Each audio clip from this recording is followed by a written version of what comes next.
First of all, anong pakiramdam na winning the SEA Games after yung anoy na silver lang kayo? How sweet was that? Yeah, very sweet kasi 4 years ko inantay yun. And of course, I just saw Coach Chot. Pinanalo ko rin. I mean, we won that for him as well. With Matt and Ray, I think.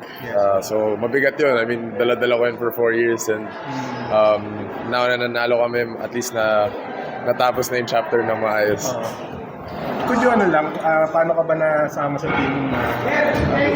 Well, I got a call from Coach Norman noong August inviting me to join the pool. And ako naman, game naman ako as long as there's no conflict with the team. And it turned out na I left Dubai a little earlier. So ngayon mas free ako and I told him that I was gonna leave. So everything freed up. Yeah. Kung may club ka ba, it's still a go? Yung gilas mo sa SEA Games? I mean, as long as pumayag naman sila, that's the only thing.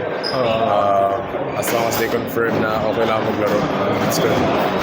Kasi tired na wala ka ng official games.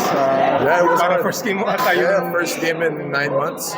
So it was medyo mahirap siya kasi kalawang pa nung first couple of games. But ultimately nanalo naman, so that's all that matters. And everyone did their part, I would say.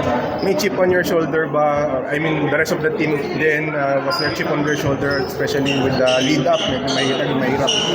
Yeah, of course. Nalaman lang namin kung gaano kahirap yung pinagdaanan ng coaching staff and management. Dun nga sa Thailand kasi nga yung lineup hindi sila sure. They kept changing the rules. So yun din, pinanghugutan din namin yun. We wanted to win it for the coaching staff and the management as well. Third, what's next for you? Yun yung tanong. Yeah, very good question kasi kahit ako hindi ko pa alam yung sagot. But depende, we'll see the options, weigh everything out. But for now, I can't really say anything kasi wala pa talagang clear choices. Of course, PBA yun ang siyempre is an option for you as well. Although matagal pa yung next season eh.